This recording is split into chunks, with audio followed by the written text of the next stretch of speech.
আসসালামু আলাইকুম। সবাইকে স্বাগত জানাচ্ছি আমার দেশ আজকের বিশ্বে। সঙ্গে আছি আমি মাহবুবুর রহমান ইমন। শুরুতেই শিরোনাম।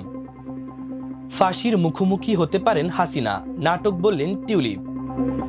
আফগানিস্তানের 2 প্রদেশে পাকিস্তানের হামলা, 8 ক্রিকেটার সহ নিহত অর্ধশত। গাজায় যুদ্ধবিরতি লঙ্ঘন ইসরায়েলের, একই পরিবারের 11 সদস্য সহ 28 জনকে হত্যা। দুর্নীতির অভিযোগে 9 জেনারেলকে দল ও সামরিক বাহিনী থেকে বরখাস্ত করেছে চীন।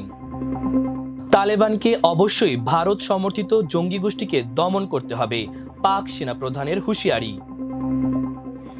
শুনছিলেন সংবাদ শিরোনাম, এবার বিস্তারিত। মানবতা বিরোধী অপরাধের অভিযোগে ফাঁসির মুখোমুখি হতে পারেন বাংলাদেশের সাবেক প্রধানমন্ত্রী শেখ হাসিনা। এ নিয়ে একটি প্রতিবেদন প্রকাশ করেছে দ্য টেলিগ্রাফ।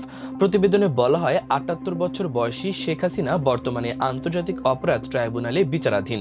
অভিযোগ করা হয়েছে, গত বছরের সরকার বিরোধী আন্দোলনে প্রতিবাদকারীদের বিরুদ্ধে প্রাণঘাতী অস্ত্র ব্যবহার করতে নিরাপত্তা বাহিনীকে তিনি সরাসরি নির্দেশ দেন। সেই অভিযানে প্রায় 1400 জন নিহত হন বলে জাতিসংঘ মানবাধিকার কার্যালয়ের প্রতিবেদনে উল্লেখ করা হয়েছে। রাষ্ট্রপক্ষের আইনজীবী মইনুল করিম বলেন, আমাদের কাছে ফোন রেকর্ড, অডিও ভিডিও প্রমাণ ও সাক্ষ্য রয়েছে, যেগুলো স্পষ্টভাবে প্রমাণ করে শেখ হাসিনার প্রত্যক্ষ নির্দেশেই হত্যাকাণ্ড সংঘটিত হয়েছে। তাই তার সর্বোচ্চ শাস্তি মৃত্যুদণ্ড হওয়া উচিত। আর এক প্রধান প্রসিকিউটর তাজুল ইসলাম আদালতে বলেন, হাসিনা 1400 মানুষের মৃত্যুর জন্য দায়ী। অভিযোগে বলা হয়েছে, শেখ হাসিনা প্রতিবাদ দমন অভিযানে নিহতদের মরদেহ পোড়ানোর নির্দেশ দেন এবং আহতদের চিকিৎসা থেকে বঞ্চিত করার নির্দেশও দেন। তবে তিনি সব অভিযোগ অস্বীকার করেছেন। গত বছরের জুলাইয়ে সরকারি চাকরিতে মুক্তিযোদ্ধা পরিবারের কোটা সংস্কারের দাবিতে শুরু হওয়া আন্দোলন দ্রুতই শেখ হাসিনার পদত্যাগের দাবিতে রূপ নেয়। 5 আগস্ট তিনি হেলিকপ্টারে পালিয়ে যান। এরপর বিক্ষোভকারীরা তার বাসভবনে হামলা চালায়। সেদিন ঢাকায় নিরাপত্তা বাহিনীর গুলিতে অন্তত 52 জন নিহত হন, যা বাংলাদেশের ইতিহাসে অন্যতম ভয়াবহ ঘটনা বলে বিবেচিত হচ্ছে। রাষ্ট্রপক্ষের দাবি, শেখ হাসিনা ও সাবেক স্বরাষ্ট্রমন্ত্রী আসাদুজ্জামান খান বর্তমানে ভারতে অবস্থান করছেন। অন্যদিকে সাবেক পুলিশ প্রধান চৌধুরী আব্দুল্লাহ আল মামুন জুলাইয়ে গ্রেপ্তার হয়ে আদালতে স্বীকারোক্তি দিয়েছেন, শেখ হাসিনার নির্দেশে তিনি বিক্ষোভ দমন অভিযানে হেলিকপ্টার, ড্রোন ও প্রাণঘাতী অস্ত্র ব্যবহার করেন। শেখ হাসিনার সম্পদ বাজেয়াপ্ত করে তা ক্ষতিগ্রস্তদের মধ্যে বন্টনের প্রস্তাবও আদালতে তোলা হয়েছে। বর্তমানে তিনি আদালত অবমাননার দায়ে 6 মাসের কারাদণ্ডে দণ্ডিত এবং আলাদা দুর্নীতি মামলারও আসামি। তার পক্ষে রাষ্ট্রনিযুক্ত আইনজীবী বলেন, নিরাপত্তা বাহিনী তখন আত্মরক্ষার্থে গুলি চালাতে বাধ্য হয়েছিল, কারণ পরিস্থিতি নিয়ন্ত্রণের বাইরে চলে গিয়েছিল। এদিকে শেখ হাসিনার ভাগ্নি ও যুক্তরাষ্ট্রের লেবার পার্টির এমপি টিউলিপ সিদ্দিক এই বিচারকে একটি সাজানো নাটক বলে মন্তব্য করেছেন। তিনিও বাংলাদেশে নেই, তবে এক মামলায় অভিযুক্ত। টিউলিপের বিরুদ্ধে অভিযোগ করা হয়েছে, তিনি তার খালার প্রভাব খাটিয়ে পরিবারকে জমি পাইয়ে দেন। আফগানিস্তানের কান্দাহার প্রদেশের স্পিন বোলদাক শহরে হামলা চালিয়েছে পাকিস্তানের বিমান বাহিনী। এতে নিহত হয়েছেন 40 জন এবং আহত হয়েছেন আরও অন্তত 179 জন। সীমান্তে গত 11 অক্টোবর থেকে 14 অক্টোবর পর্যন্ত সংঘাত, হামলা, পাল্টা হামলার পর 15 অক্টোবর থেকে 48 ঘন্টার যুদ্ধবিরতিতে যায় 2 প্রতিবেশী দেশ পাকিস্তান ও আফগানিস্তানের সেনাবাহিনী। সেই যুদ্ধবিরতির মেয়াদ শেষ হয়েছে গতকাল 17 অক্টোবর শুক্রবার স্থানীয় সময় দুপুর 1টার দিকে। বিরতি শেষ হওয়ার কয়েক ঘন্টার মধ্যে এই হামলা চালিয়েছে পাকিস্তান। এদিকে পাকিস্তান ও আফগানিস্তান নতুন করে 48 ঘন্টার যুদ্ধবিরতিতে সম্মত হয়েছে। তবে যুদ্ধবিরতির পরও 2 দেশের কর্মকর্তারাই পাল্টাপাল্টি হামলার দাবি করেছেন। পাকতিকা প্রদেশে স্থানীয় 8 ক্রিকেটার সহ 10 জন নিহত হয়েছেন বলে আফগানিস্তানের পক্ষ থেকে দাবি করা হচ্ছে। বার্তা সংস্থা রয়টার্সকে আফগান কর্মকর্তারা বলছেন, যুদ্ধবিরতিতে সম্মত হওয়ার কয়েক ঘন্টা পর পাকিস্তানি সেনাবাহিনী দক্ষিণ পূর্বাঞ্চলীয় আফগানিস্তানে হামলা চালিয়েছে। আফগানিস্তান ক্রিকেট বোর্ডের মুখপাত্র সাইয়েদ নাসিম সাদাতের বরাতে রয়টার্সের প্রতিবেদনে বলা হয়, হামলায় 8 জন স্থানীয় ক্রিকেটার নিহত হয়েছেন। তারা একটি ম্যাচ খেলার পর উরঙ্গন এলাকায় ফিরছিলেন। তিনি বলেন, এটি আফগান ক্রিকেট অঙ্গনের জন্য বড় ক্ষতি। এই ঘটনায় শোক জানিয়ে আফগানিস্তান পাকিস্তানের সঙ্গে আসন্ন ত্রিদেশীয় টি-20 সিরিজ থেকে সরে দাঁড়িয়েছে। একজন পাকিস্তানি নিরাপত্তা কর্মকর্তা রয়টার্সকে নতুন বিমান হামলার বিষয়টি নিশ্চিত করেছেন। তিনি বলেন, যুদ্ধবিরতি তো আফগান তালেবানের সঙ্গে হয়েছে, আফগানিস্তানে অবস্থানরত ইসলামপন্থী সশস্ত্র গোষ্ঠীদের সঙ্গে হয়নি, যারা পাকিস্তানে হামলা চালায়।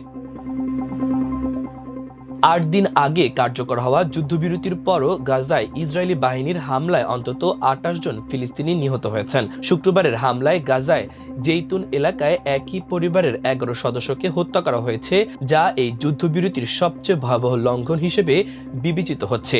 শনিবার কাতার ভিত্তিক গণমাধ্যম আল জাজিরা এক প্রতিবেদনে এ তথ্য জানিয়েছে। গাজার নাগরিক প্রতিরক্ষা বিভাগ জানিয়েছে, শুক্রবার সন্ধ্যায় আবু সাবান পরিবারকে বহনকারী একটি বেসামরিক গাড়িতে ইসরায়েলি ট্যাঙ্ক শেল নিক্ষেপ করে।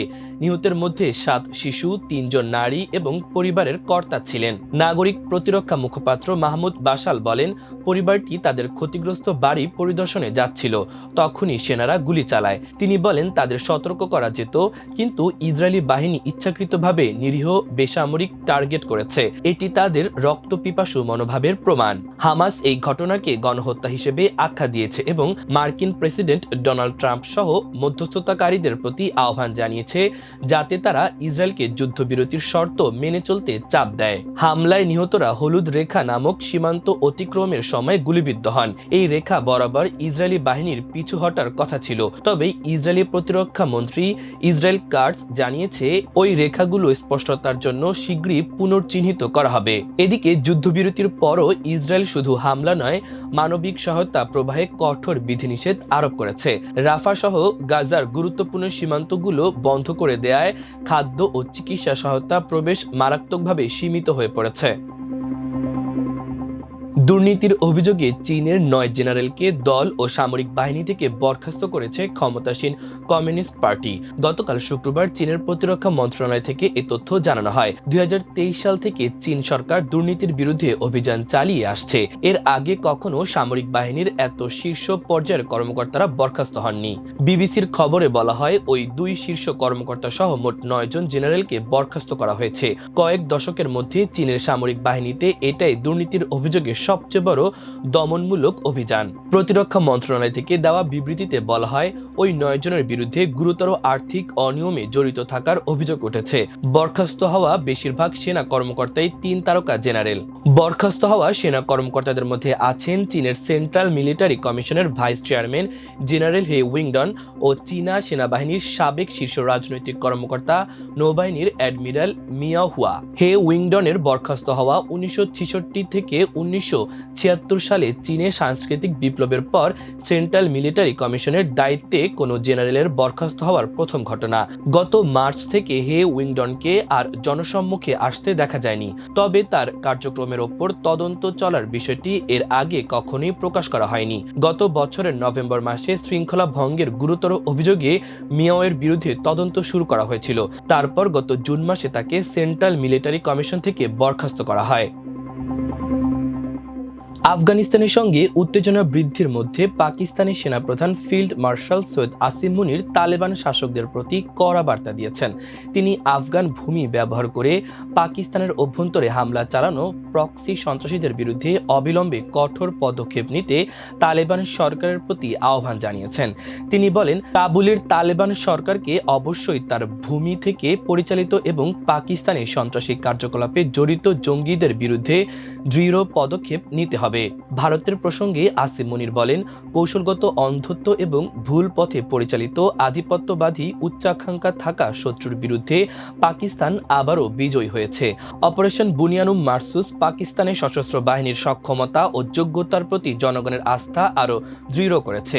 তিনি আরও বলেন, সশস্ত্র বাহিনী অসাধারণ পেশাদারত্বের সঙ্গে সব হুমকিকে নিষ্ক্রিয় করেছে, যেমন রাফেলের মতো উন্নত যুদ্ধবিমান ভূপাতিত করেছে, S-400 এর মতো একাধিক ঘাঁটিকে লক্ষ্য করে এবং বহুমাত্রিক যুদ্ধের সক্ষমতা দেখিয়েছে। ভারতের সমালোচনা করে আসিম মুনির বলেন, সংখ্যাগত দিক থেকে শ্রেষ্ঠ প্রতিপক্ষের বিরুদ্ধে সুস্পষ্ট বিজয়ের কারণে পাকিস্তানি সশস্ত্র বাহিনীর পাকিস্তানের জনগণ এবং আন্তর্জাতিক সম্প্রদায়ের কাছ থেকে গভীর শ্রদ্ধা ও প্রশংসা অর্জন করেছে। অভ্যন্তরীণভাবে এটি জাতিকে আরও ঐক্যবদ্ধ করেছে। বাহ্যিক হোক বা অভ্যন্তরীণ, যে কোনো হুমকির বিরুদ্ধে প্রতিরক্ষা সংকল্পকে আরও শক্তিশালী করেছে। এটি বিশেষ করে তরুণদের মধ্যে এই আত্মবিশ্বাস বাড়িয়ে দিয়েছে যে পাকিস্তানি সশস্ত্র বাহিনী জাতীয় শক্তির একটি অপরিহার্য উপাদান এবং রাষ্ট্রীয় সার্বভৌমত্ব ও আঞ্চলিক অখণ্ডতা রক্ষার দায়িত্ব পালনে সক্ষম। তিনি আরও বলেন, পারমাণবিক পরিবেশে যুদ্ধের কোনো স্থান নেই। যদি শত্রুতা শুরু করা হয় তবে পাকিস্তানের যুদ্ধ অভিজ্ঞ সেনাবাহিনী যে কোনো আক্রমণকারীকে তাদের ধারণার চেয়ে অনেক বেশি মাত্রায় জবাব দেবে। পাকিস্তান সেনাবাহিনী 2 দশকেরও বেশি সময় ধরে অপ্রচলিত ক্ষেত্রে লড়াই করেছে, পাশাপাশি প্রচলিত ক্ষেত্রেও দ্রুত ও চূড়ান্ত আঘাত এনে তার সক্ষমতা দেখিয়েছে। পাক সেনাপ্রধান বলেন, নতুন করে শত্রুতার ঢেউ শুরু করা হলে পাকিস্তান আক্রমণকারীদের ধারণার চেয়ে অনেক বেশি মাত্রায় জবাব দেবে। আমি ভারতীয় সামরিক নেতৃত্বের উদ্দেশ্যে বলছি এবং দৃঢ়ভাবে সতর্ক করছি, পারমাণবিক পরিবেশ যুদ্ধের কোনো স্থান নেই। আইন প্রয়োগকারী সংস্থাগুলো পাকিস্তানের জনগণ, বিশেষ করে খাইবার পাখতুনখোয়া ও বেলুচিস্তানের মানুষের সাহায্যে ভারত সমর্থিত সন্ত্রাসবাদের হুমকিকে নিশ্চিতভাবে পরাজিত করবে।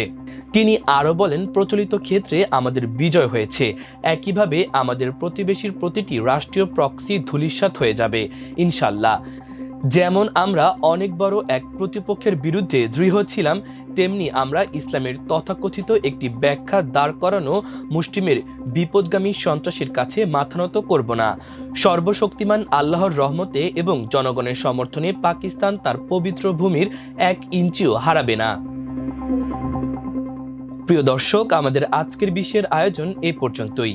সবাই ভালো থাকুন, সুস্থ থাকুন, আমার দেশের সঙ্গেই থাকুন। আল্লাহ হাফেজ।